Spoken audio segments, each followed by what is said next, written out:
This is Guardian Radio 96.9 FM, Nassau, Bahamas.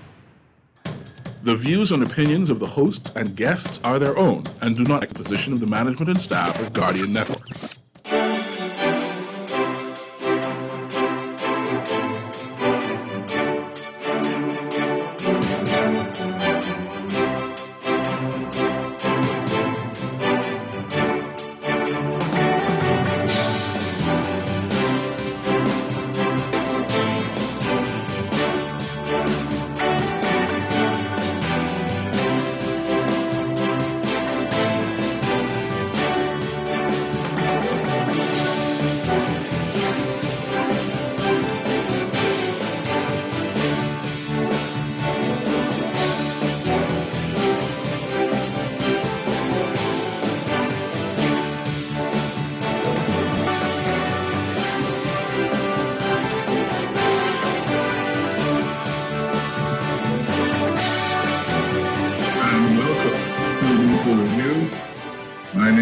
Quincy I'm your host, as usual, on this wonderful Sunday afternoon, and I thank you for joining us today. Today is going to be an interesting conversation, as usual here on the Political Review. Today, we circle back to the Political Directorate to have a brief discussion of what I think is perhaps one of the most significant stories in the news of the past week. I would also like to announce that we are beginning today with the award of a special prize. And I would like very much to invite the lovely producer, Brother Wally, to give me that award music.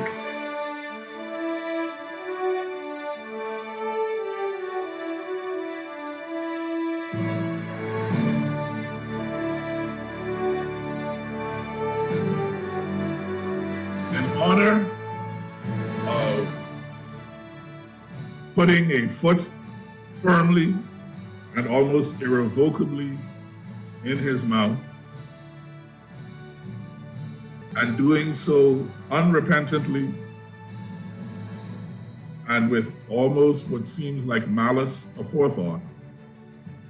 Today we award the first 2022 Foot in Mouth Trophy to the Attorney General, the Honorable Wayne Monroe.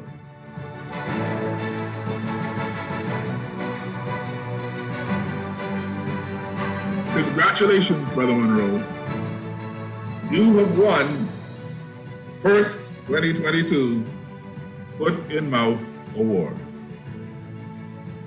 We applaud you for your absolute disregard of public scrutiny.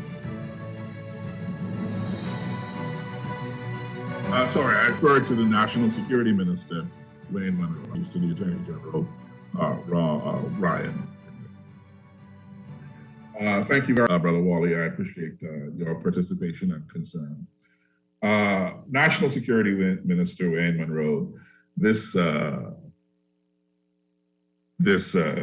last week made news for, once again, public utterances that seem to have been ill-considered, and once again, public utterances which have touched off a wide and deep, and in my view, necessary debate here in the fact is, there's a story that's been on the news and in the news and all over the social media, and it's been the water cooler story, the fish fry story, the family gathering story. And And today we're going to talk about it. In order to put it in context, I want to start by quoting the National Security Minister directly with his statement of clarification. And this is a direct quote from National Security Minister Wayne Monroe. It says, "I have spoken several times on the matter of a plea agreement, and I deeply regret that my answers have caused concern. I gave several interviews, and I hope that pulling the salient points together in one place can be helpful to understanding my position. 1, anyone who has sexual intercourse with a child under 16 is disordered. 2, anyone who does so will go to prison. The only question is the length of their sentence. 3, sentencing lengths. So sorry, I want to make sure I read it, quoting correctly. Sentencing lengths for the offense in question are established by the Bahamas Court of Appeal. For a first-time offender, the sentence is 7 years if the young woman does not consent, 4 years if the young woman does consent. The word consent is in the text of the relevant statute, as in with or without consent. Number 4, plea agreements avoid court cases and thus help clear the backlog of cases in the system. Additionally, plea bargaining spares the victim from having to give evidence, being forced to relive the trauma of the crime. Mr. Monroe continued and said, "Our government is unified in wanting to send the clearest possible message to adults who would have sexual relations with children under 16. Your behavior will land you in jail, no matter the child's behavior. When I provide my analysis of a legal matter, as I have done in recent interviews, I do draw upon my decades of experience practicing law. But I want Bahamians to be clear. It is this experience that allows me a clear view of the path to successful law enforcement and prosecution. The goal in cases like these is to punish predatory behavior and to deter others from engaging in such behavior." End of quote. That statement was necessary because earlier in the week, the National Security Minister had suggested that the man convicted of having unlawful sex with a 14-year-old girl received a sentence that he thought, well, let's put it this way. Wally, if you could play the clip, let's hear what the National Security Minister said in his own words, so we don't put words in his mouth. The public can be offended about sentencing level all they like. What the public has to do in order for us to bring sense and balance is 1, what is the offense? 2, what is the sentencing policy? 3, what are the penalties awarded? I really don't give 2 hoots what somebody says. I would consider the penalty awarded. If I were advising accused and somebody gets 7 years for raping somebody, I wouldn't have been advising my client to agree to 4 years for unlawful intercourse. Because I would say that if we go to court, you would say to the judge, he didn't rape her. She consented. The fact is, in law, her consent is neither here nor there. And if I were the defense counsel, I would have not accepted a plea deal with that higher level of penalty, and we would have gone to court, maybe in 5, 6, 7 years' time. That's all. Not every police respect. Some police officers.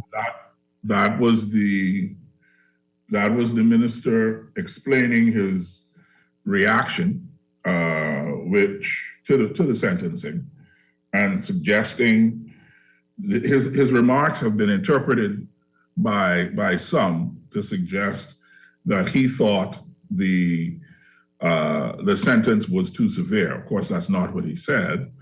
That's not at all what he said.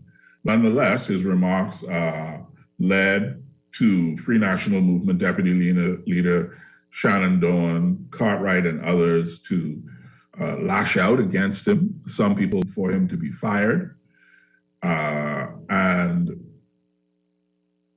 to chat with us today about it, we have the, how does one say, the great and learned public commentator, the man who is he's the fly on every wall in social media. He's a great provocateur and a man of passing sagacity. Welcome back to the Political Review for what promises to be, as I say, an interesting conversation. One, Cecil A. Neary. CA, welcome back to the Political Review. Thank you very much, Quincy. And before I start, I would like to recognize April is, I want to recognize that it's Sexual Assault Awareness Month, that this month is significant. And this conversation is significant as rape is done by rapists. And the persons, no matter what they dress, where they were, how much they drink, what they said before, is not responsible for being raped. It's the rapists who are responsible for being raped. And this is what the discussion I hope we will address today. Who was the rapist in this case? Who was the bully in this case? Who was the assailant in this case, right? And whose side should Bahamians be on? Should we be on the side of the person who did this act, or should we be on the side of the victim? And I hope that we go down this road and discuss that thoroughly. CA, I want to read to you from the Sexual Offenses and Domestic Violence Act, which defines rape in section 3 of the act.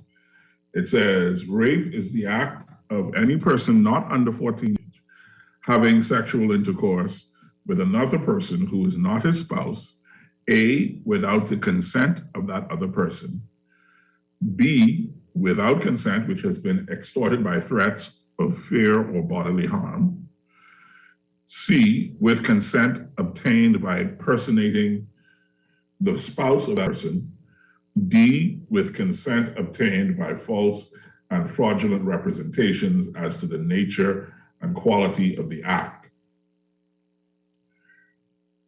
Of the Sexual Offenses and Domestic Violence Act, it says any person, or B, attempts to commit rape, or C, assaults any person with intent to commit rape, is guilty of an offense and liable to imprisonment for life.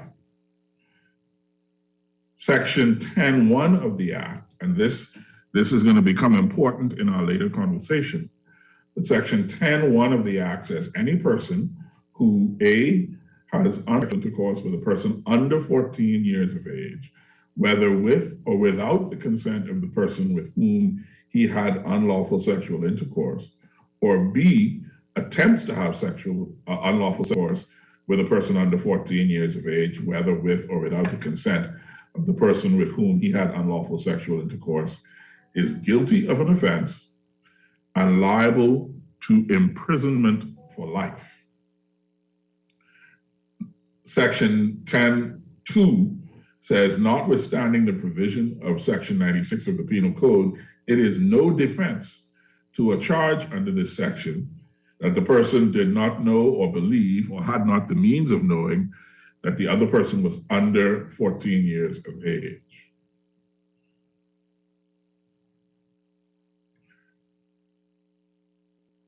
The question that most people are hung up on, well, let me rephrase.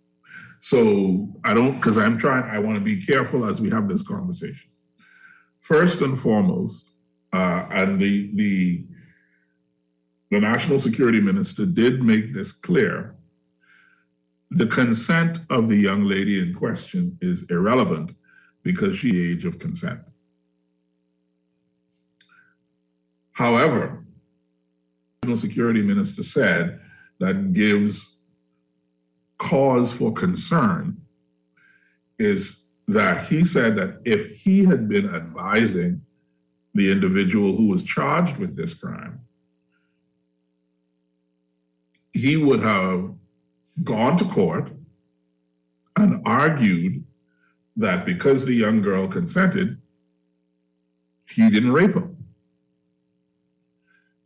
And that statement alone is why I awarded him the foot and mouth statement, because an attorney of his standing and year and obvious intelligence and experience and hopefully goodwill could not possibly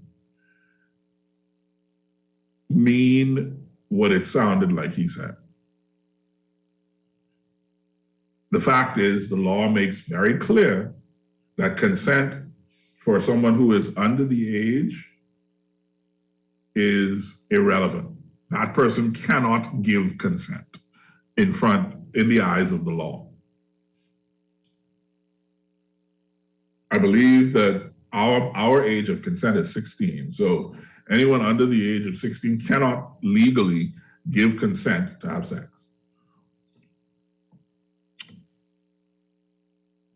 What I also wanted to point out as a framework for our conversation is that in the law itself, the punishment for this crime is a liability imprisonment. Now, the Court of Appeal, and I found this in a 2004 judgment issued by Justices Joan Sawyer, Justice Ganpat-Singh, and Justice Osada, and the Court of Appeal quoted what must be an amended Section 10(1), which says that a person is liable to imprisonment for life, subject to, on a first conviction for the offense, a term of imprisonment for 7 years, and in the second or subsequent conviction for the offense, a term of imprisonment for 14 years.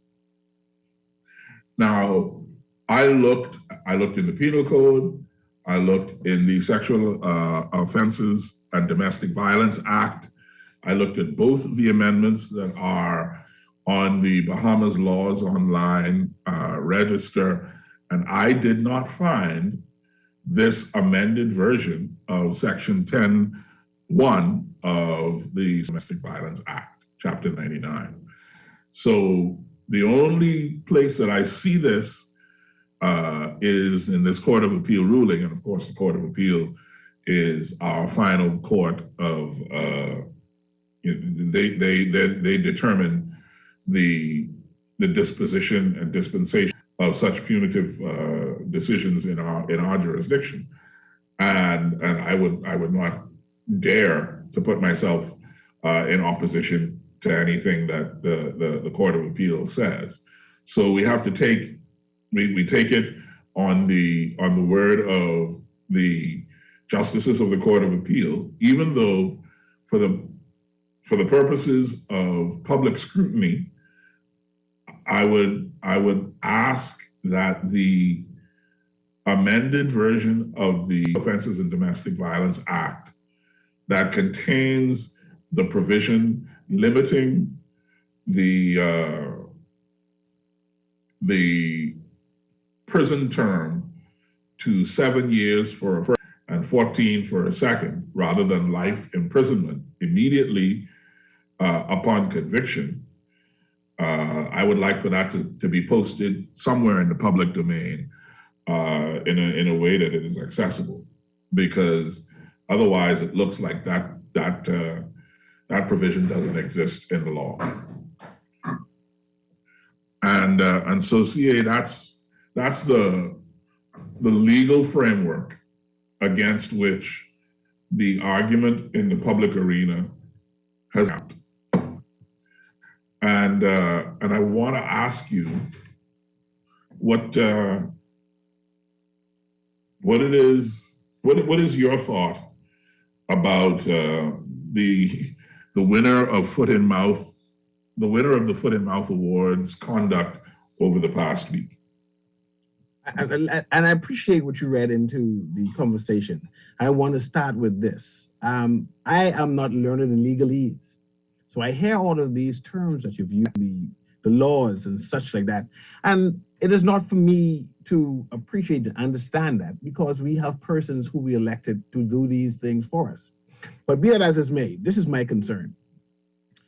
The question or the assault that we're speaking about is whether the sentence, because the gentleman pled guilty, and the sentencing, the question is whether the sentencing was appropriate, right? And this was the start of the entire debate, right? The gentleman got as a result of the 4-year sentence, the media, sparking controversy, asked the DDP, the Director of Public Prosecution, how is it that he got only 4 years, right? And that first foot of the mouth came where the director seemingly, apparently, blamed the victim, right? One would assume that if someone else who had to speak on this issue, it would have been the Director of Public Prosecution's boss, which would be the Attorney General, during the sequence of who should speak on this issue or the sentencing.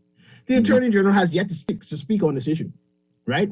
So we say, okay, the Attorney General, we assume, is comfortable with the Director of Public Prosecution's explanation, and he came back twice to re-explain what he intended to speak. Secondly, if it's not the AG who should speak, then one would assume that would be the Chief Justice, right? To explain the laws on why the sentence of 4 years was warranted. The Chief Justice did not speak. So I assume that the Chief Justice too was comfortable with the Director of Public Prosecution's explanation. I'm good with that. But these are the only persons who should be speaking on the sentence. Out of the blue, not unsolicited, no one asked him anything, pushed him. We have the Minister of National Security. And we say, wait, this has nothing to do with you. Let's stay in your lane. Let's talk about, you talk about police. We talking about judgment. We don't want to hear your opinion. And then the good gentleman said, I don't give two hoots who don't want to hear me, right? I'm going to speak my personal opinion on this, even though I'm an employee of you, right? You're my boss, but I'm telling you that I'm willing to give you this example, that if it's I who is representing him, I say, wait, hold on, but you're not representing him. You represent us. So speak on behalf of us. The good gentleman didn't want to speak on behalf of us. He decided to create an entire scenario on his own, unsolicited, to say, you see that I word? I would have told my client, and they said, what? That's not your client. We ain't talking about no private client. Let someone in the private sector who's a public defender come and bring this up. Not you. You need to speak on your issues, national security, and how to speak on that. Speak on what's the issues happening inside the prison. Speak on that. But this issue has nothing to do with you. But the good gentleman, in his ego, I assume, and I like him, I'm just talking about this particular issue, right? Decide that he don't care what his position is. He don't care that no one asked him his opinion. He's going to give it anyway. And his opinion is, I would have made sure he got less than 4 years, because the young girl, 14-year-old, she's the one who begged the gentleman. And the 40-year-old gray old man said, I was weak, and therefore I shouldn't get the full sentence. And that is my concern. Who asked this minister to interject inside this issue? I didn't. The media didn't. You did it on your own. Therefore, I'm very impressed that the Prime Minister spoke and made their point clear. The Prime Minister's wife spoke, made her point clear. The female members of the spoke and made their point clear. And none seemingly agrees on what initially the Minister of National Security, whose unsolicited opinion, no one appeared to agree with him. And I assume subsequently that's why a secondary statement had force, was told. I assume that they called him up and he said, man, let me re-explain this thing. Because clearly I misspoke. And now the good gentleman is trying to wiggle a little bit, but the damage has already been done on International Women's Month, on Awareness of Rape Month, April 1st, right? To say such an egregious statement where women are celebrating being women, acknowledging that they are under attack inside the Bahamas, and one incident of attack of a woman, we have a person saying, man, I'm not going to side with you all. I'm going to side with the devil himself. You are mischaracterizing what the National Security Minister said. I'm just a Bahamian people. It might be mischaracterized all the same, but the Bahamian people was forfeit and frank with how they felt, and they heard. And surely our opinions, it matters. Surely the contempt that we feel, the pain that we feel, someone must cry out and say, ouch, you harmed me. And I see the minister said that he apologized for hurting our feelings, but our feelings hurt all the same. The slap has been heard across the country. The man said that he deeply regretted that his... And he should regret it. I regret it too. Every time I listen to it, I say, oh, I regret this. This is regretful. So I agree. He needs regret. His position is as the Minister of National Security, and I think these are the critical statements from him. Have you heard anything from the Attorney Generals yet? No. The Chief Justice? No. Then I don't want to hear what the National Security have to say about sentencing. Who is responsible for sentencing? That Minister of National Security. And that is the issue. The issue here is whether the sentencing was adequate for the crime. And for some reason, he want to talk about plea bargain and explain it. And I said, but that's not your job. So I don't want to hear him. I want to hear whose job it is. And it's not the Minister of National Security. So let us remove from the conversation. So you see why he had to win the Foot and Mouth Award, the first ever Foot and Mouth. It's a whole leg and mouth.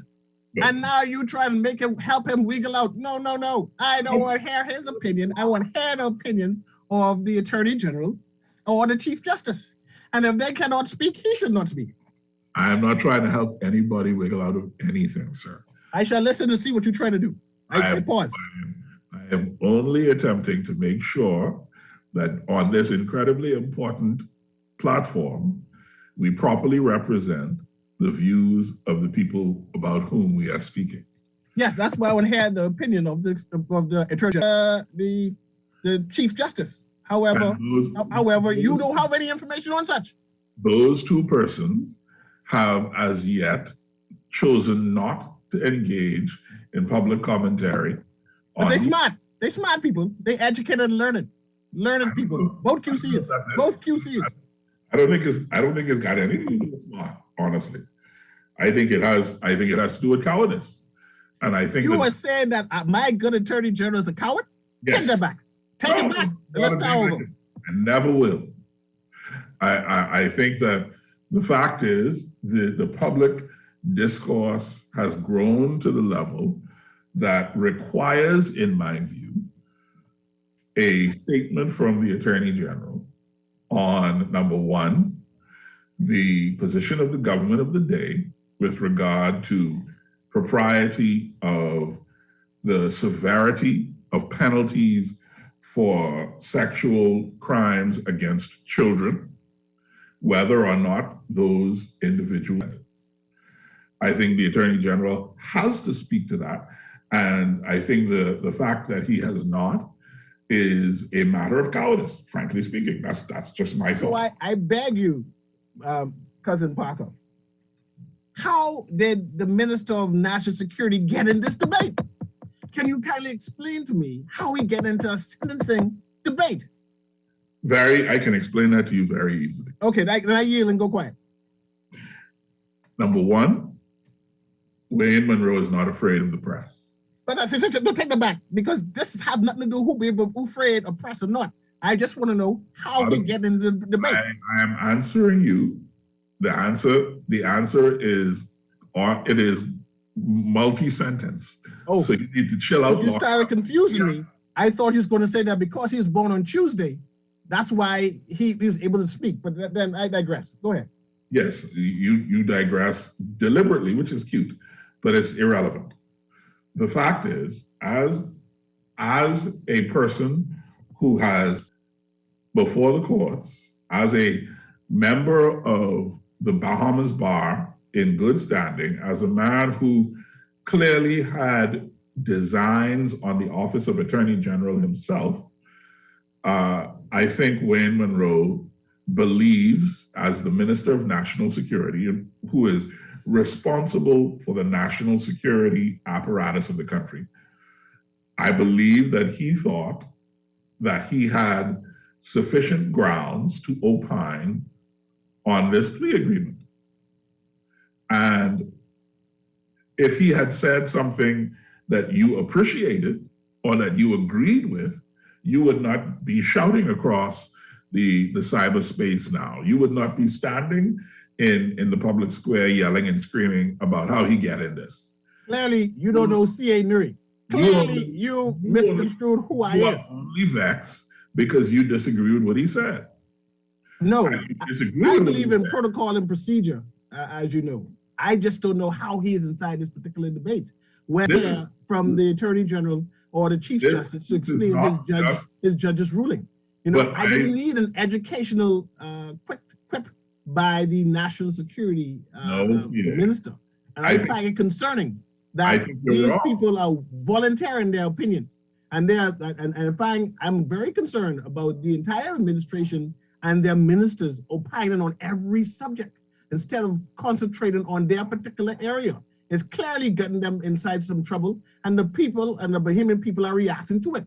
They need to be specific when they characterize their opinion, and whether it's the opinion of the entire government or their humble opinion. And I think it was the National Security Minister's humble opinion that had no bearings, clearly by what the Prime Minister said and what the rest of the cabinet is saying, that had no bearings on the official opinion of the government. And in fact, the government as the body, the cabinet as the body, seemingly disagrees with him and goes completely contrary to what he said. So it is, firstly, I agree that cabinet ministers should stay in their lane. Secondly, a part of cabinet responsibility, a part of being in the cabinet, is that any cabinet minister, because of collective responsibility, is free to comment on any other cabinet minister's portfolio. It's not necessarily wise to do so if you don't have anything supporting what you say, or if you have not consulted with the cabinet minister, your colleague cabinet minister, prior to speaking. But collective responsibility gives them the right and the ability to comment. That's how it works. And Brother Mr. Monroe took advantage of that ability to say to the Bahamian people that, number one, anyone who has sexual intercourse with a child under 16 has a problem. Number two, anyone who does that will go to prison. And that the only question is the length of their sentence. This whole national debate is not about the settled law, which says, if you commit this crime, you will go to prison. This debate is about whether or not a 4-year prison sentence is sufficient, either as punishment or as deterrent in regards to a sexual offense against a child who was 13 years old at the time. And I appreciate you saying, bringing up the comment that it's about sentencing. And that's why I interject again. Why is a national security minister talking about sentencing? It's not his portfolio. And still, he didn't explain it clearly enough without answering the people who is his boss. These people are forgetting who is the boss around here. And they believe that they are able to dictate to us. When it's us who dictate to him. You are not being disingenuous, CA. And here's how, right? I am being vexed, rotted, not disingenuous. I am vexed. I am hurt. I feel assaulted. I feel as if someone boxed me across the face in front of an Academy Award. That's how I feel. You finished? I was going to wait till you started and interject again, but sorry, I go ahead. Go ahead. Sorry. Okay. Well, just once you finish. Once again, and this no matter how many times you rail and yell and scream, I'm going to come back to the same essential point. The minister was asked questions. The minister gave responses. His responses have caused concern, which he acknowledged, and he tried with his most recent statement to clarify the position that he took. And I think that his view is that this, because the fact is, a part of the entire national security apparatus is the deterrent value of prison sentences. People refuse to do certain things, which we characterize as crimes, because the result of engaging in criminal behavior is a certain amount of time that is taken away from you. Vis-a-vis, you get to go to prison, or you get to pay a fine, or you get to pay a fine and go to prison. That is a critical part of the national security apparatus. That is the stick, so to speak, in the stick and carrot analogy. So, of course, the Minister of National Security, in his own view, has grounds to comment on this. The problem is, we are now involved in a discussion about him, which is not relevant. The question should not be whether or not Wayne Monroe was right to talk. The question should be, and this is the question that I put to you, how are we as a community satisfied with a legal provision that changes the imposition of a life imprisonment sentence for the commission of a sexual crime against a minor to a sentence that is 7 years for a first-time offender, 15 years for a second offense. And the court chose to reduce that 7 because, quote unquote, the person consented. Now, in my view, the court is absolutely wrong, because the whole point of having an age of consent is that below that age, the person in question cannot legally give consent. So if you have it in the law, how can you justify reducing the minimum sentence based on consent that you cannot recognize under the law? That's my question. And I want to interject here and perhaps correct you. And I'm going to try to speak as soberly as I can. The sentence was not mitigated because of consent. The sentence was lessened because it was a plea bargain. The gentleman said that I'm willing to plead guilty if you lower my sentence. The Office of the Attorney General, I assume, Director of Public, or the Office of the Public Prosecution, I assume, have agreed, said, okay, that makes sense. We won't go through the rigorousness of going through trial, but we'll speed it up and conclude the case and give you 4 years. This is why, and I put this again, there was no space for the Minister of National Security to speak, because there was an agreement between the Office of the Public Prosecution. This is why they asked the Director of Public Prosecution the question and did not inject it and ask the Minister of National Security anything, right? The explanation of what happened, of the minimal sentence, should have been explained first by the Director of Public Prosecution, secondly by the Attorney General, and thirdly, if it's a judge who made the conclusion, the judge need to be defended by her boss or his boss, would have been the Chief Justice. It goes in that order. 1, 2, 3. I'm not sure how we get a fourth person into this dialogue. And I am concerned, interject, and nothing wrong with interjecting, like you said, but to flippantly interject, right? When the public is at angst, and instead of you being, your first priority being is to calm the public, right? To give an explanation on what happened, but to excite the public. I've never seen so many highfalutin women of the Bahamas, senior PLP officers, come out of the woodwork and cry foul. I've never seen Marion Bethel, I've never even seen Marion Bethel give an interview so quickly and so passionately, right?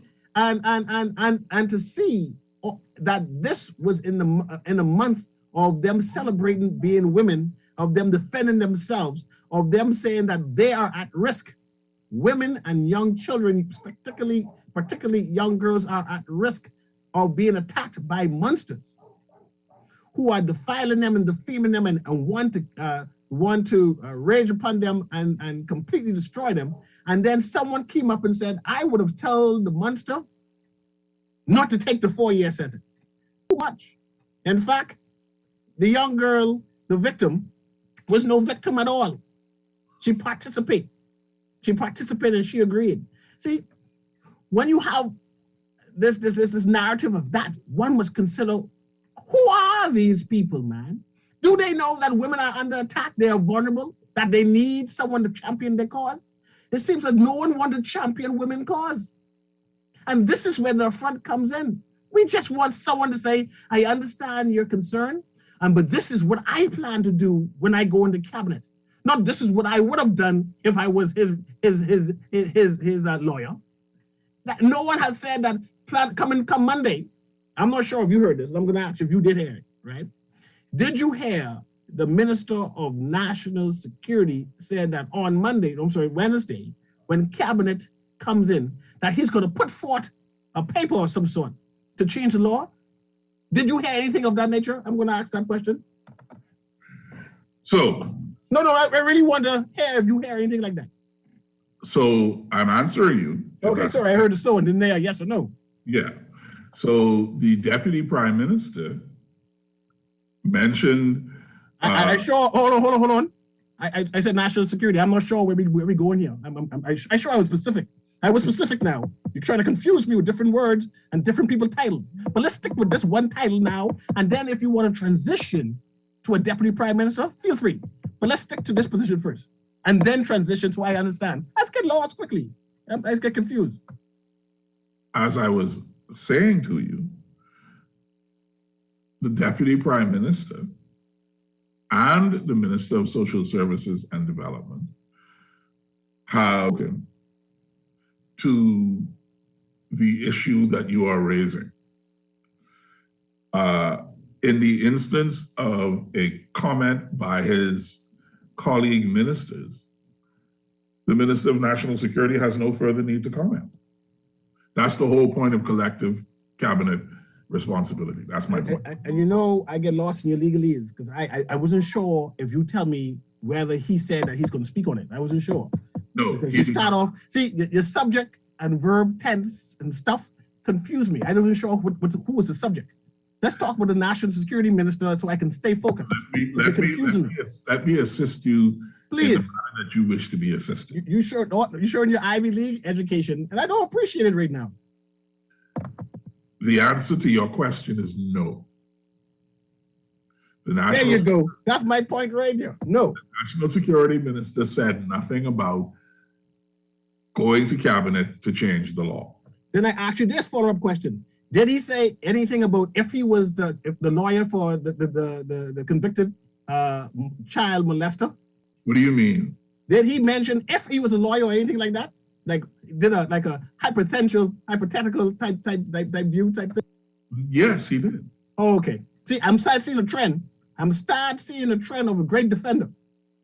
You know, I just said I seen a trend. I seen a trend. What are you talking about, CA? I know what I talk about, but I know I'm incensed. I am incensed and I'm concerned. Okay, so may I go on, please? Yeah, man, just make good radio. Go ahead, man. I'm quiet now. I want you to listen to what I'm about to say. Chester Cooper, the Deputy Prime Minister, said the age of consent should be raised to 18 in order to, quote unquote, further protect minors. Now, he said that after Obi Wilstrom, who is the Minister for Social Services and Development, said that the Office of the Attorney General was looking to address, quote unquote, inconsistencies in law, the legislation expected to change in the summer. According to Chester, public discourse can be rocky, but it can often bring about change. And the current discussion, and this is a quote from Chester's Facebook page, the current discussion about the age of consent should be followed by action on the part of lawmakers. I have previously called for the legal age of consent to be increased to 18 years of age, and I stand by that today.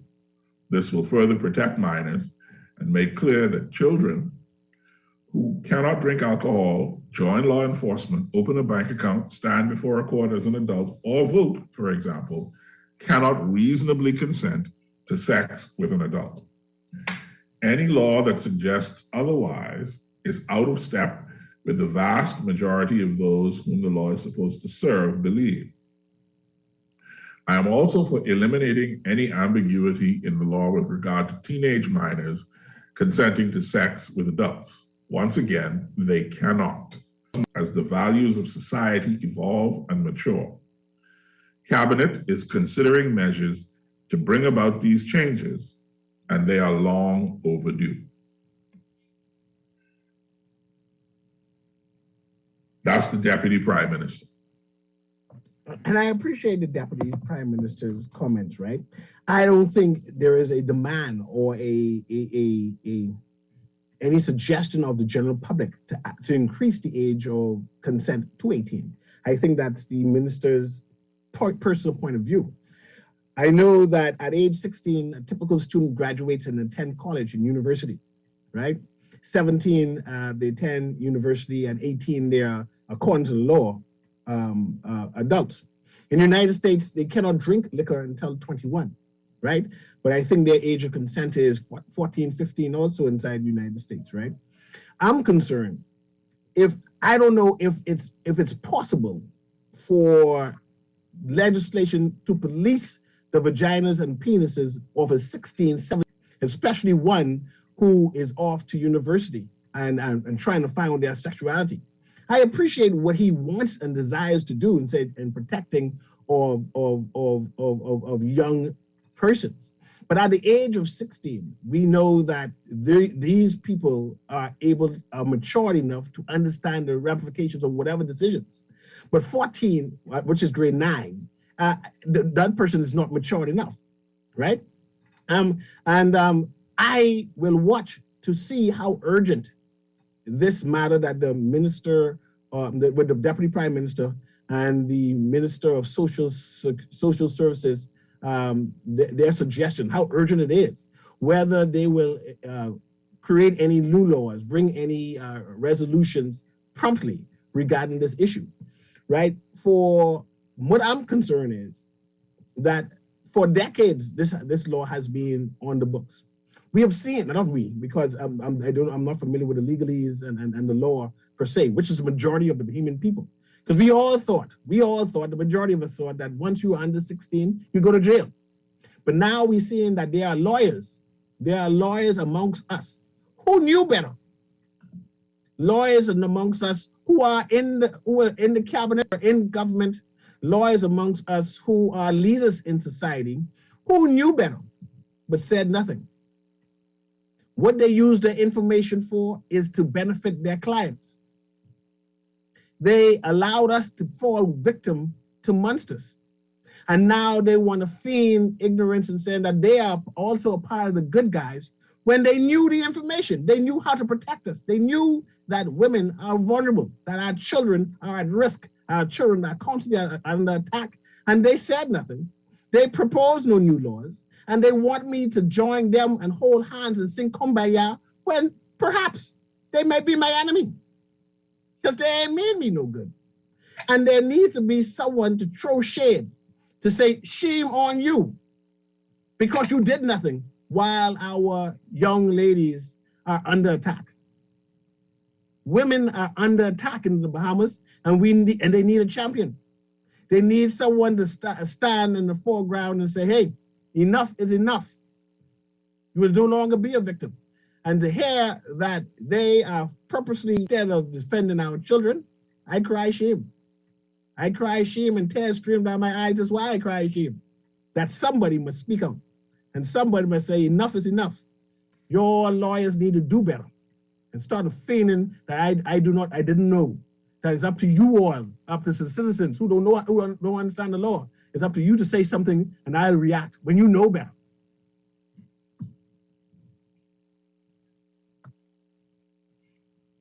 The minute a parliamentarian or a member of the government, a cabinet minister, goes to the cabinet and says, this is the change I want to make,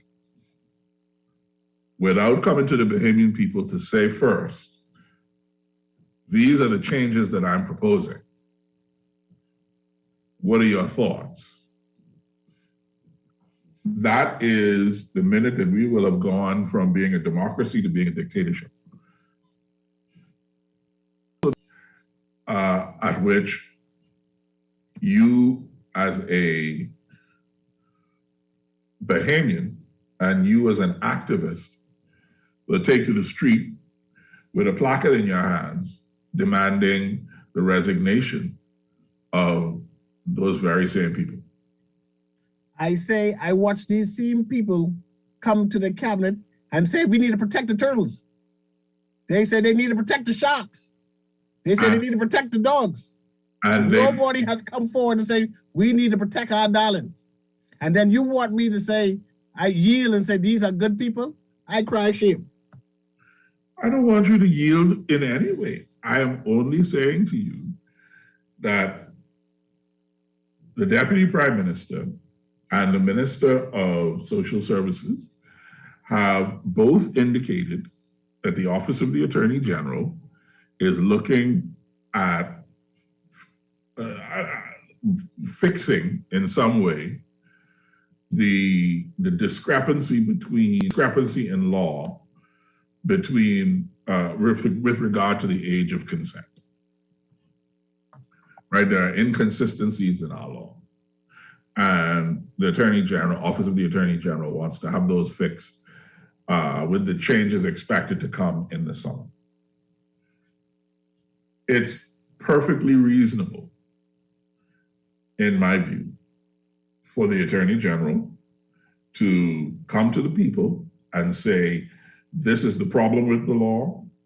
These are the ways that we are considering fixing it. Here are some of the potential changes that those fixes will bring. I presume that Mr. Pinder is eventually going to make a statement like that. But I think his silence in this particular matter, particularly given the public outcry after the the commentary from the Minister of National Security is a problem. That's all I'm saying. And I do hope somebody comes, anybody, if the national security wants to volunteer new information and come forward and outline all of the discrepancies within the law that the Bahamian people who are unaware, similarly how they were unaware that under 16 is not necessarily rape. We are unaware, right? And then they'll say, oh, you should have go investigate it ourselves. But they want to speak on everything else, but don't want to speak on educated on us on what we don't know. I'm hoping that somebody comes up and then lists all of the discrepancies that it can be thought of the public, and that the public can debate and say, these are things we agree with, these are things we disagree with, these are things an alternative we proposed, but give us the benefit of the doubt of giving the information to us. I find everything is secretive. I know that there's a compendium of laws about women and a marital rape and so on, and the change in names and the tweaking of things supposed to be coming out. There's a point, right? I don't necessarily know if this issue with teenage underage pregnancy and sex, etc., is included in that. But I would have appreciate knowing beforehand what all will be inside this bill, that we can have some public debate, that we can lend our assistance to those lawmakers and say, well, these are the things that we have issues with. And more so, there are senior lawyers out there who do criminal law, particularly when they're dealing with young children.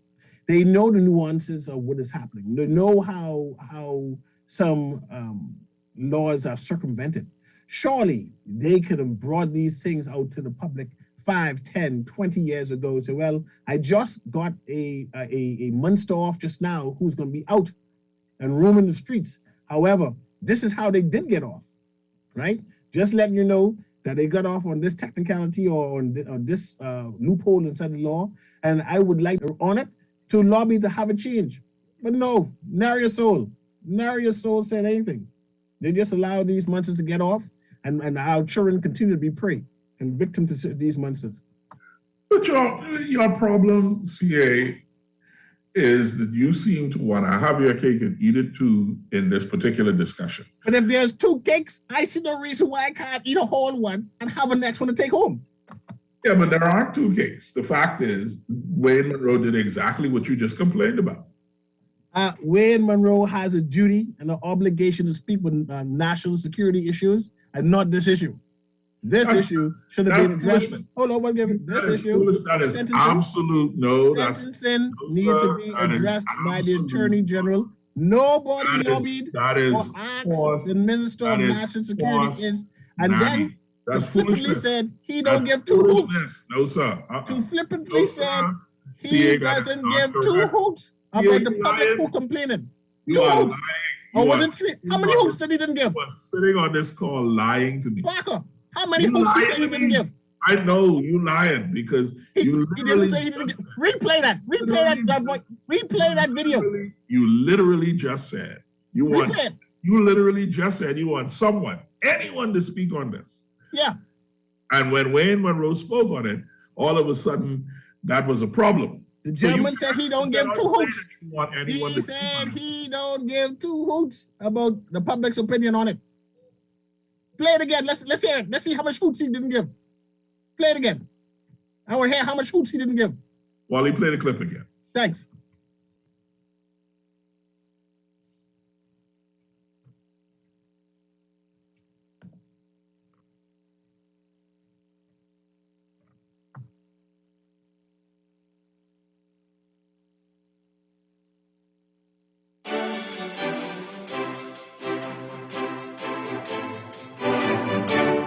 Okay, I guess we're going to take a break now, and when we come back from the break, we'll have the clip played again that Mr. Duran would like to hear the Minister of National Security one more time. So we'll be right back, and we'll play that clip again. Thanks.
Weekday mornings, join us for the show that's shaking up Bahamian radio. Morning Blend with Dwight Strawn. I must say, you all have raised the level of talk shows. I think you have the best show that's going on right now for young people. And I just want to tell you guys you're doing a great job. For national and international news and entertainment, talk and analysis. I'm impressed with the type of show that you're running. With different perspectives from what you may be used to. And this station has really, I think gotten the country to really start thinking about things and stop looking at things from, just from politicians' promises. Morning Blend with Dwight Strawn, weekday mornings from 6 to 9 on Guardian Radio 96.9. When are you guys going to be online? Because by the time I find myself just in my car, just holding on to every last word. I don't have a radio in the office, so if I listen to you, I have to listen to you online. We're online, GuardianTalkRadio.com. Wake up, it's a new day. Morning Blend Business. The economy. Finance. Business. Industry. Government sector. Private sector. Financial services. Tourism. Personal finance. Investing advice. Consumer issues. Consumer rights. Trends and business opportunities. Morning Blend Business. Following Morning Blend every weekday from 9 a.m. to 10 a.m. right here on Guardian Radio 96.9. It takes a village to raise a child, and it takes each and every one of us to grow the Bahamas. On the clock, we dive into the stories, we identify the issues, and we engage the people, organizations, and institutions that keep the country running. On the Clock with Aaron Green, weekdays 10 a.m. to 11 a.m. here on Guardian Radio 96.9 FM.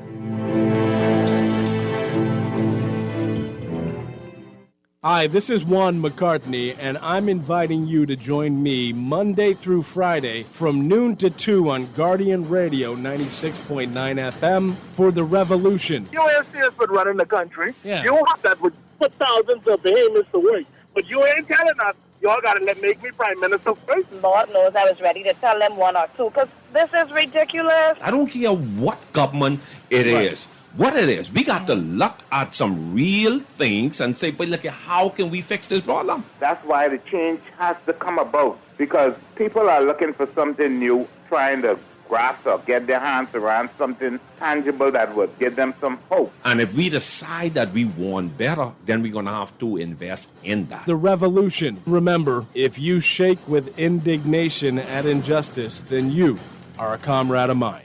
Hi, I'm Shivago Lang, and I'm asking you to join me on Z Live, Mondays to Fridays, 2 to 4 p.m. Politics in this country has become a blood sport, and it's not really, it doesn't all go well for us as a developing country and democracy. What do we do when we walk out there into the ecosystem that we live in? What do we give back to that? How do we make sure that the comforts of our country is just as comfortable as the comforts of our office? Now, most of you know me from politics, but I want you to be sure this is not a political show.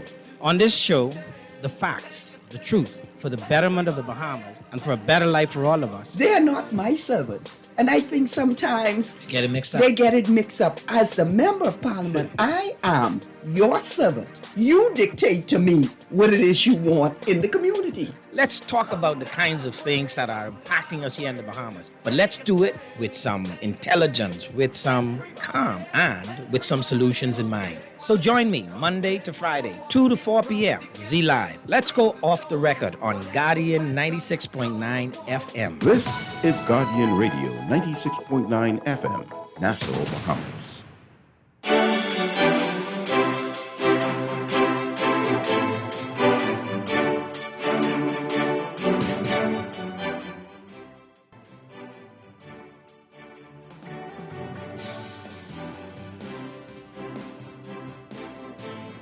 The public can be offended about sentencing level all they like. What the public has to do in order for us to bring sense and balance is 1, what is the offense?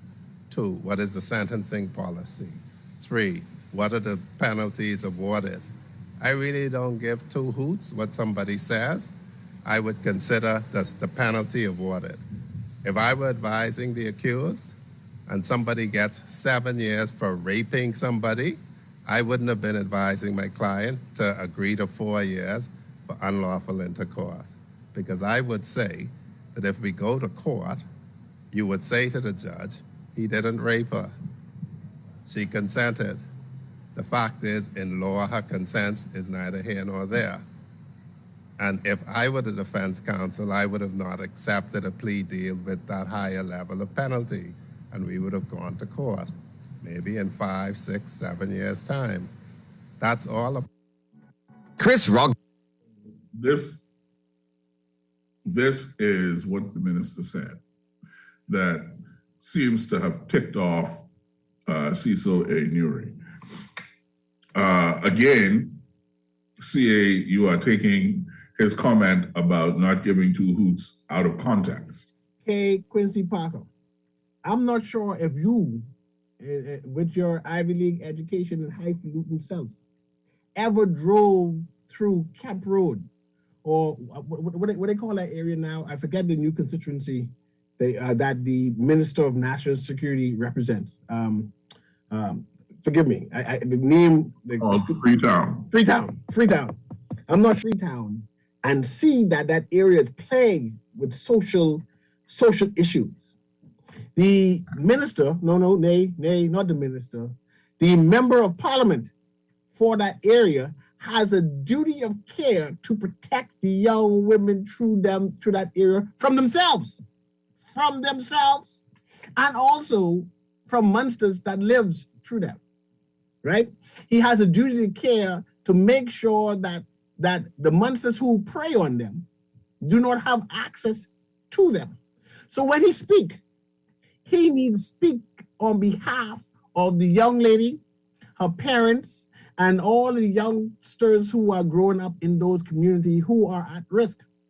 So when I hear him speak, I expect for him to be on guard, have his sword and shield unsheathed to protect them, not to be the great debater and the great public defender on technicality. But first, because he's elected, because he sought this role, but first look out for their concerns. And I know that is happening.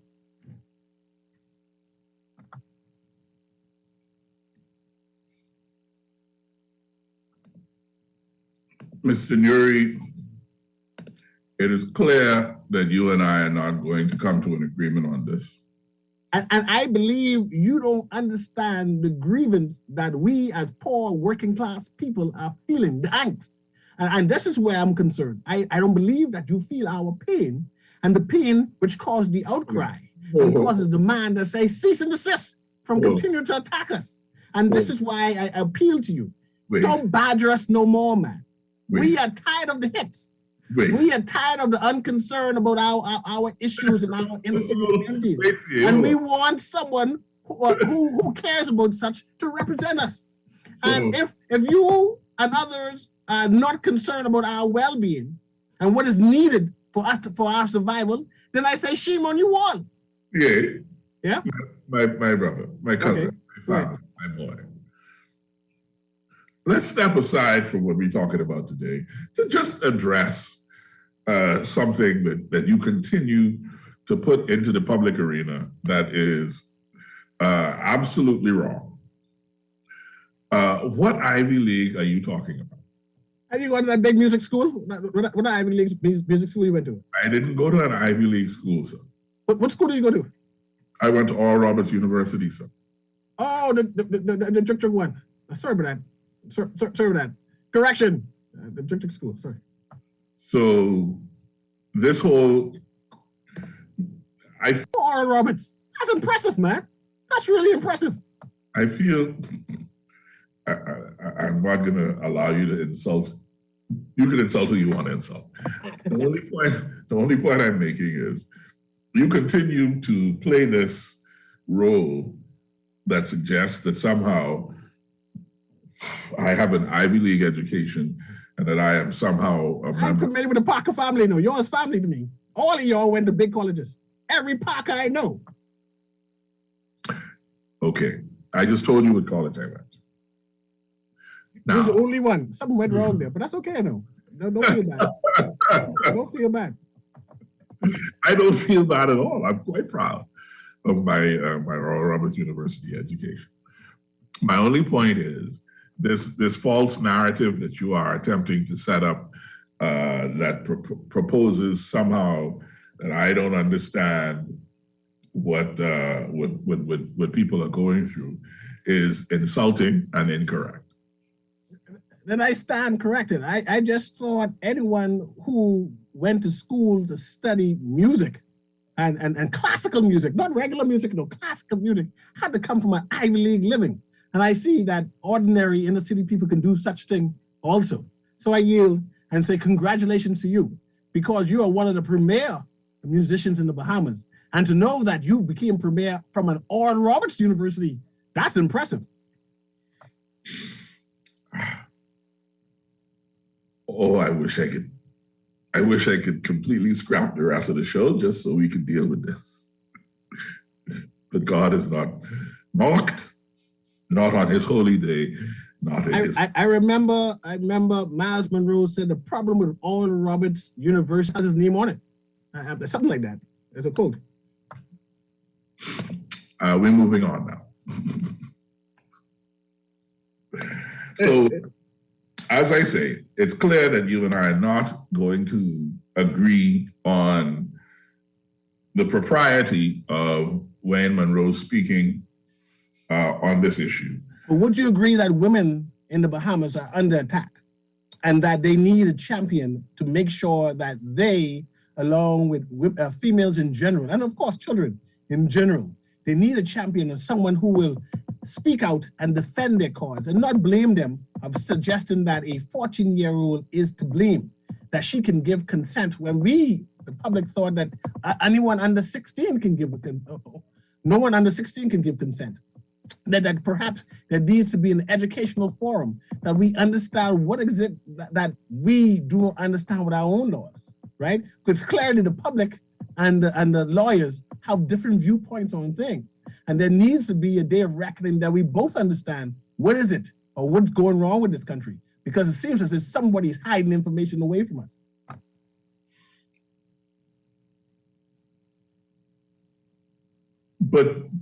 But you're missing the point, right? Monroe is very clear. Anyone who has sexual intercourse with a child under 16 is going to go to jail. The only question is the length of the sentence. And this... I'm sorry? The question that we are having now is the point of sentencing. And the point of sentencing should have been, again, attributed to either Attorney General or the DPP, the Director of DPP, Director of Public Prosecution, or the Chief Justice. I'm not sure still how the Minister of National Security interjected himself on the terms of sentencing. And if the right and appropriate person had come and interject themselves, I believe that we would not be having this debate right now. No, but but that's the problem. The right person, quote unquote, did not. And as a result, there was a public outcry because people did not understand the manner in which the sentence was handed down. What Wayne Monroe tried to do was to explain so that people could understand what had happened in the case. And instead of explaining, he incensed the entire nation, which sparked a whole revolution where all kind of his colleagues came out and had to say, no. What he said, I necessarily known, shows that something went wrong in the communication. Something went awry. And this is what I'm trying to express towards you, that because so many senior people inside their party, learned people, also lawyers, who came out and say, okay, I understand that what he was saying, but it ain't come out right. Therefore, he would need to follow up with a better explanation, which he did. Yeah, I think that it's a very emotional issue, right? And the point of the conversation should be, in my view, that the maximum sentence available under the law is life in prison. The Court of Appeal in the judgment that I read earlier referred to a Section 10.1 of the Sexual Offenses and Domestic Violence Act, which included a sentence of 7 years for a first-time offender and 15 years for a second offense. That was not, the point that I'm making today is that is not in the Sexual Offenses and Domestic Violence Act that is posted on Bahamas Laws Online, nor is it in one of the two amendments to that act that are posted online. So I, as a citizen who wants to see for myself and judge for myself that what happened in this case was appropriate and fair based on the laws of the land, I can't make that consideration because I don't have the evidence in front of me. In that instance, no, let me finish. In that instance, I have to take what a person who is as learned, as experienced, as well-placed as the national security minister is, I have to take what he says, particularly when he's speaking on behalf of the government, seriously. And what he said is that his government is unified in wanting to send the clearest possible message to adults who would have sexual relationships with children under 16. And that is your behavior will land you in jail no matter the child's behavior. What I don't understand is why you and other people seem to be ignoring what is the real argument, which is, shouldn't this man, in my view, shouldn't this man have gotten life in prison? And the reason for that is we want to have a debate on sentencing. We desire the Attorney General to explain. We desire the Chief Justice to explain his judges. And of course, if the Director of Public Prosecution had explained his job properly the first time, if he had explained, and initially only one person should have been able to explain, which would have been the Director of Public Prosecution. But he was inept. He was awkward in his explanation, where his first instinct was to the public, was to blame and we're saying that this is not what we understand. The public is saying that this is not what we understand from the law. How can the victim be at fault? Right. Then of course, out of the blue, the Minister of National Security felt the need to defend the Director of Public Prosecution, and it just went worse and continued to go downhill for a nation, for a society who has been battered for so long, for women who have been under attack and under defense for so long, that they don't want to hear this no more. They're now sick and tired of being attacked at every whim, at every junction, that they cannot walk to the beach without being afraid to be attacked. They cannot send their girl children to school to walk without being molested with. And then to say, well, the child can give consent and the laws say this and that, and not understanding our angst, our concern, our fear, our passion. See, there was no empathy in the speech. There was no empathy in the speech, just plain flippancy. And then we react. When we react to the flippancy, you said, oh, you just need understanding what he intended to say. We understand flippancy. That's what we understand. We understand, I don't give two hoots. That's what we understand. See, when you approach when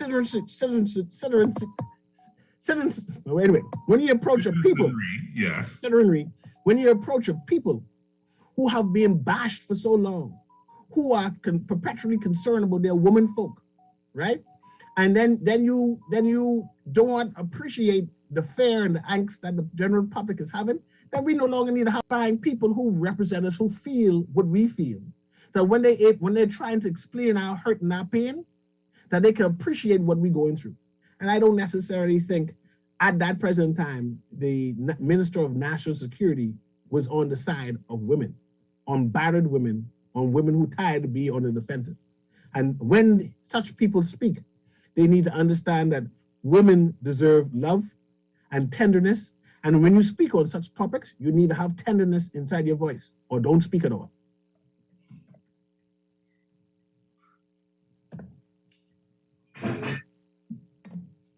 You are,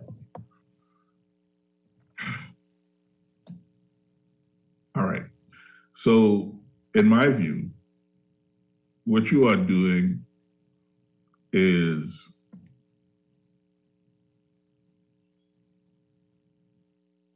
unfortunate, because there is a real concern here. I have been very careful on my platform, all of them, every platform I have, to provide space and advocacy for and on behalf of women and children and those who are vulnerable in our society. You can't find anybody who talks more about that than me. And so I'm not suggesting that women are not under attack or vulnerable in the Bahamas. I think that we should be up in arms, in my view, about the fact that our law, which allowed a maximum sentence of life in prison, was amended to the extent that a first offense for sexual relationship with a child under 16 only carries with it a prison sentence of 7 years. And I say only because in my personal opinion, that is completely and utterly irresponsible. 7 years for a first offense for taking advantage of a child under 16 in that way is just insufficient in my view. I believe that and 15 years for a second offense is less egregious, but even so. But we're not having a reasoned discussion about it. We're just mad. And when you're just mad, that ain't gonna do nothing. That's why I read what the Deputy Prime Minister had to say. The fact is, all this public outrage should result in some kind of action on the part of the government. And to be clear, what the Director of Public Prosecutions to suggest that the parents should be held accountable for what happened to that child. In so saying, and he's only the acting director, let's be clear. In so saying, he demonstrated a severe lack of empathy and a severe lack of judgment in understanding how that statement would be interpreted in the public arena. Because to suggest that the parents should be held accountable for action that somebody else took against their child is problematic to say the least. Now, I understand the point that he's trying to make in that the parents should have, or all parents should provide an environment of safety and security for their children. But in the event that their children are attacked and taken advantage of, the only perpetrator, the only person who is guilty in that instance is the person who committed the violent act, in my view. And the parents will be going through, I know if I was the father of that child, I would be devastated.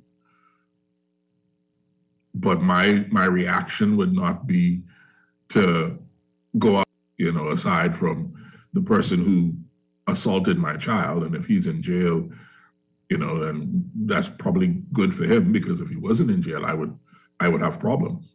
I would go and find him and do something to him. But in the event that I do not have access to him, my job as the father of this child who has been abused in this way is to be present for her, to look after her, to help her to understand that she is precious and loved, and that even though this evil thing happened to her, that does not mean anything about her value and her goodness. We are not having a discussion about what happens in the aftermath of these horrible, horrible events. What if you knew the family of the little girl? And that's not a rhetorical question, CA. I'm asking you, what if you knew the family? How would you respond? Would you respond? You raise a lot of number of issues, which I appreciate, and I truly appreciate that you asked that. What happens next? I heard nothing from the Minister of Social Services. I heard nothing from the women's group, the child's protection groups, right? So I'm assuming that this young lady will return home and more predators will be after her, like what happens in all inner cities. Women are constantly attacked. This is our norm. This is part of our culture. And when you see that those with power, those with influence, are not accepting that or acknowledging that we are broken and they need to intervene to fix it, these things continue to perpetuate, right? I reiterate the point that in Camp Road, right, in Freetown, this is the norm. 14-year-olds, 12-year-olds, 11-year-olds are targeted by monsters, right? They're walking home from school and being molested with is a reality, right? And with that being said, their representatives needs to consider that when they speak, that they have a duty of care for these children, for these women, and say and promise and be an advocate as I shall do whatever it takes. I shall do whatever it takes. I would lead the charge because you are my constituents and I represent you and your cause. I hear the Deputy Prime Minister in them. I hear the Deputy Prime Minister, but the Deputy Prime Minister and most Family Island representatives live or represent constituency where incest is a problem.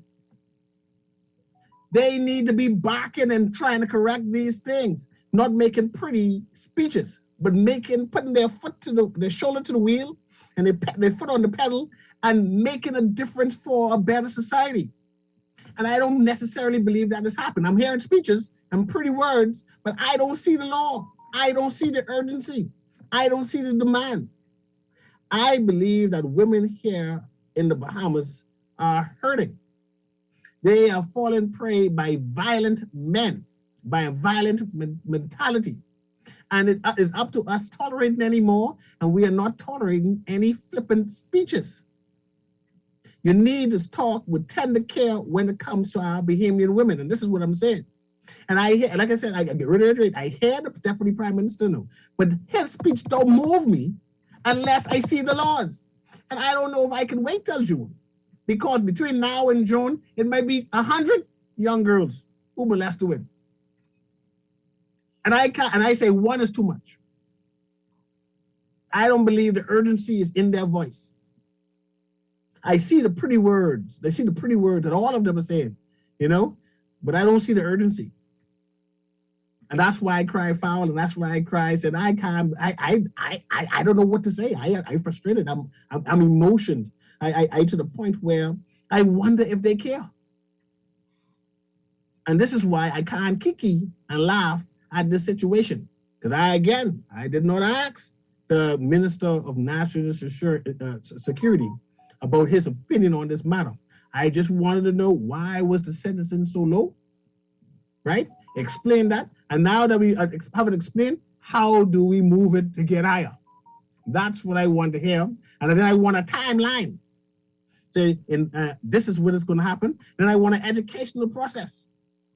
And we as Bahamians need to demand more of our parliamentarians, and don't let them get away with giving us colorful, frivolous words. We need to demand more. And that's where we are. Wally, I sent you that thing. I want to let's take a chance and try to play that clip. Come in at 42. Let's see if it works for us. This would be Franklin, the acting director of public prosecutions. Since you brought it up, CAA, I want a man to speak in his own words rather than to have you paraphrase him and risk getting what he said wrong. Plus, I like to use colorful words. You do. You do like to use colorful words. Yes, I know. So, Wally, as soon as you can pull that up, let's try. CA, I had wanted to also get to discuss the Minister of National Security's statements regarding police in schools, and the kerfuffle that seemed to have been raised in the aftermath of that statement. While we are waiting to get the clip together with regard to the acting director of public prosecutions, perhaps you could share with us your considered opinion. And I'll make it quick, because I really do want to hear the acting director of public prosecutions a voice note, because I believe it's pertinent to have it on the record so people can understand why I'm so emotional and so incensed with all of this. But in terms of police in schools, clearly the public schools are in crisis. Even though there may be a need for police to be in schools, I think that the reasoning needs to be explained to the public. You can't just say, I have pertinent information that I'm going to keep quiet when our children are at risk. Apparently, and being hinted by the union head, that guns and knives and drugs are being brought into the school. That's a serious offense. Now, the idea of police in school means that our schools are a war zone. And if that is the case, parents should be made aware that it's a war zone that you're sending your children to school, so they can put on bulletproof vests on their children and learn some type of self-defense on how to avoid, to make sure that they come home alive, right? So my issue is, it doesn't seem as if there needs to be policing in schools. There seems to be a lack of security in the schools and checks and balances. And there's been revealed that security is only secure the building, but don't necessarily secure the teachers, the administration, nor the students. So perhaps moving forward, we need to give and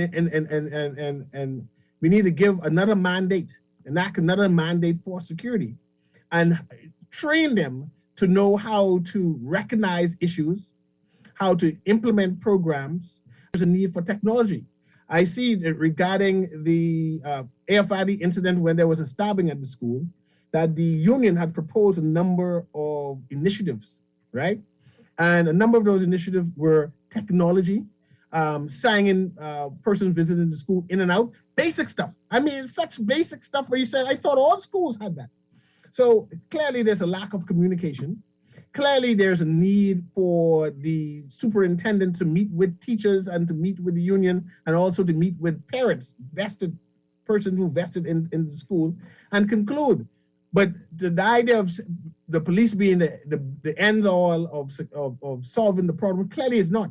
And so that's my opinion on that. I think that there needs to be more initiative put in place, which is immediate.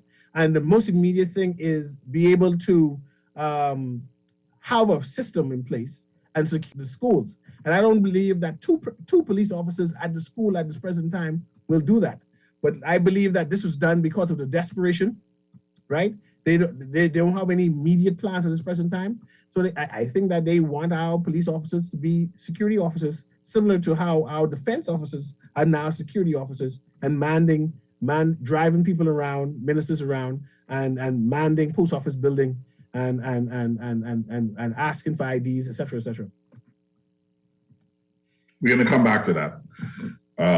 Wally, if you have that clip of the Director of Public Prosecutions, Mr. Franklin Williams, can you play it now for us, please? Acting DPP Franklin Williams says when one considers the fact of the 14-year-old that was impregnated by a 40-year-old back in 2020 who was sentenced to 4 years in prison, there are a number of variables that come into play in this case. But what exactly are the facts? This is a 14-year-old girl, and according to the facts, this happened during the height of the pandemic. And so she would have been home online and being instructed or at home. So those, that is what I was actually honing in. According to police, the victim in question was found with a 30-year-old in a thanks. home after what they believe. Thank you, Wally. So, Mr. Nuri, he clarified that what he was trying to say was, it ain't like she was, well, he said what he said. I won't put words in his mouth. I will just ask for your response to what he said. Good Sherman's a learned man, you know, and he means well. And clearly, in both issues, both incidents, they had to come back and not necessarily retract their statement, but to re-explain their statement, right? So there's definitely an issue with communication on what they intended to say and what the public is hearing. I applaud the public, the Bahamian public, for reacting and demanding accountability from their leaders, right? Usually we take whatever they say and suck it up and say, well, it is what it is. Paraphrasing the commissioner of police, current police who normally do some gaffes, and you say what it is, what ends with it is what it is. But the Bahamian people tired accountability and want good governance. So they will continue to push back and push forward, say, man, I correct what you said because we are vexed.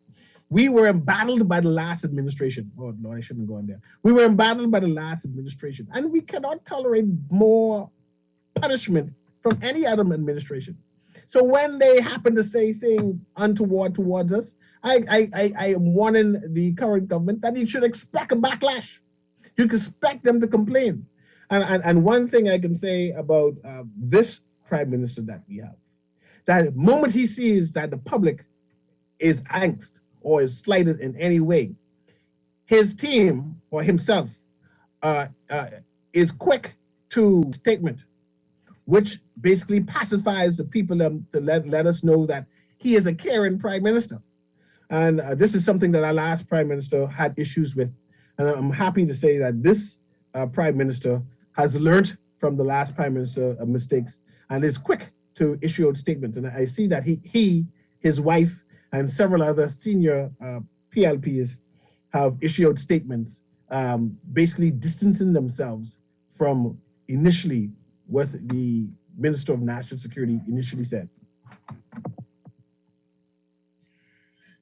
You are trying to sow seeds that will grow into a tree in time to come of some kind of divergence or distance between the Minister of National Security and the seeds then sow, and now I water in the plant.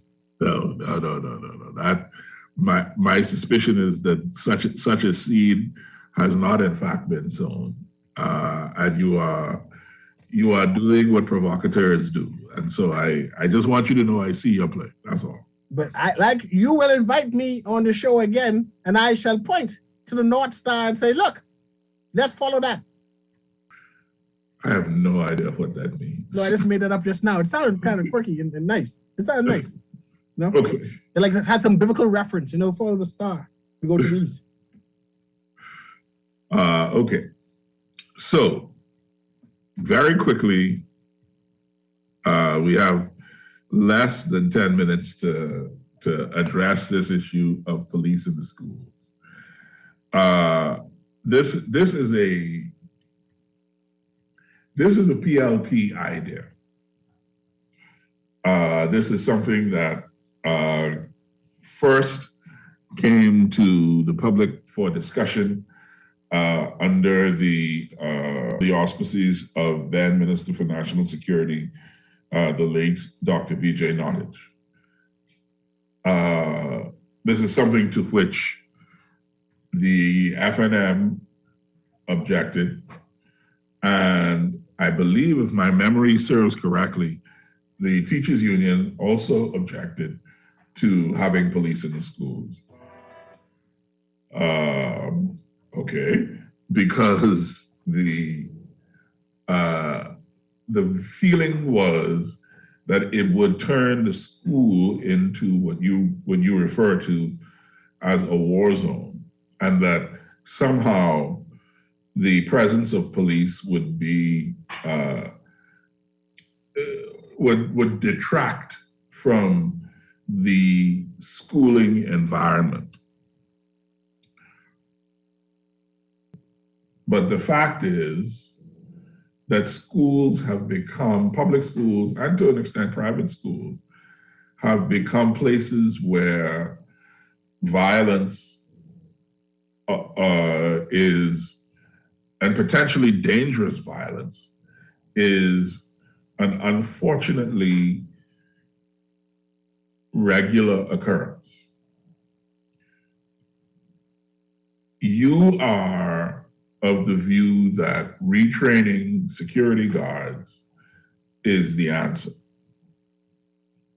My recollection as a reporter back at the time that this debate was first happening was that security companies did not wish to put their employees at risk of injury or worse by asking them to confront potentially armed and dangerous individuals. The argument at the time is what the police are for. Now you have a Minister of National Security who has put the police in the schools, in the public arena. And we are left to decide, are we with this? Is this the right way to go? What is happening? Because the horse is already out of the barn, right? The police are already back in the schools. About a week ago, Education Minister Gladys Hannah Martin confirmed that the police are already back in the schools. So This isn't something that is going to happen. This has happened already. As a matter of fact, more than 200 police officers. I don't know the numbers. I can't remember the numbers. But I'll go back and do some research. But there are police in the schools already. So it's 13, right? 200 is from the last deployment back in the first Christie administration. But yes, so the Davis administration, Assistant Commissioner Craig Stubbs confirmed 2 days ago have been deployed to 9 schools in New Providence, with another 3 schools under consideration for additional deployment.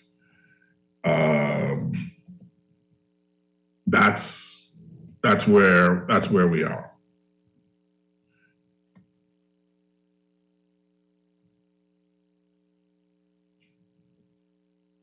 I wasn't sure if you wanted me to respond to that. But by your numbers, that means for the 13 schools that has been selected. 13 officers, 9 schools. 13 schools, 9 schools. There are basically 1.5 officers or 2 police officers at each school that has been selected, right? I'm not sure I'm sure you're aware of how big the schools are and the various entrance points and exit points, the gate that's around the school. And we know that 2 police officers at each school cannot police any of the public schools that we have here. But that's not here nor there. I understand it's a mammoth job, right? But it's clear to see, I move from that. The other day I passed SC Macpherson and saw a total of 3 police officers, 2 gentlemen and a female at the gate as the school finished for the day. And they were acting as crowd control officers, right? As they came out through the main gate. And I understood their job. They spoke to students as they exit. But their main job there was controlling traffic. The main traffic that coming in and out, and make sure the kids do not get knocked down, the junior high school, and greeting the students as they exited the school. Now, I don't of this. I will tell you the intent. They said to get intel. I'm sure the teachers could get intel. They know who the bad boys are. That is not the intent that was shared with the Nassau Guardian. Okay, so you tell us the intent so I can comment on that. Assistant Commissioner of Police Craig Stubbs said that 13 police officers had been deployed to 9 schools in New Providence, with another 3 under consideration for deployment. And this is what Stubbs said to the Guardian. I'm quoting here. He says, the whole intention is for the officers to be at the schools to assist the administration with initiatives that will incur disruption within the schools, within the classes, or with students engaging in physical altercations. We will aim to identify students who may be involved in gang activities and, when need be, reach out to our supporting departments like the National Crime Prevention Unit to assist students with dealing with conflict resolution and other issues that may cause a student to be disruptive during the time that they are on the school campus, end quote. So that is why the schools have been, that's why police have been issued in 9 schools. Those schools are Doris Johnson, R.M. Bailey, C.C. Sweeting, C.V. Bethel, all senior high schools, S.C. McPherson, T.A. Thompson, A.F. Adderley, and C.H. Reeves, all junior high schools.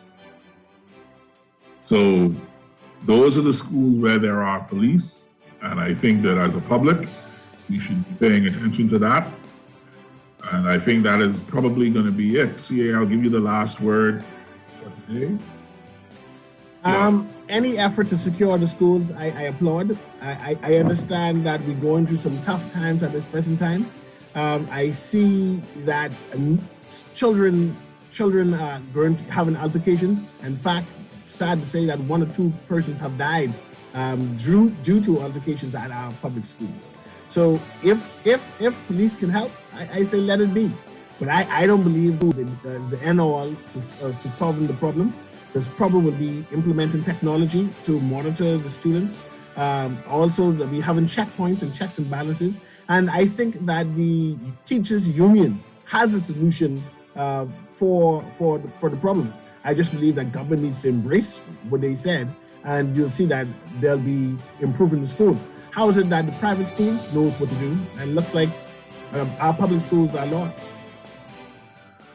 All right, Brother Nuri, I thank you for your time and energy. I bless you, and we will see you another time soon on Guardian Talk Radio. Folks, thank you for listening and joining our conversation today. We'll see you next week. God bless. That's it for us today here on the Political Review. Thank you very much and goodbye.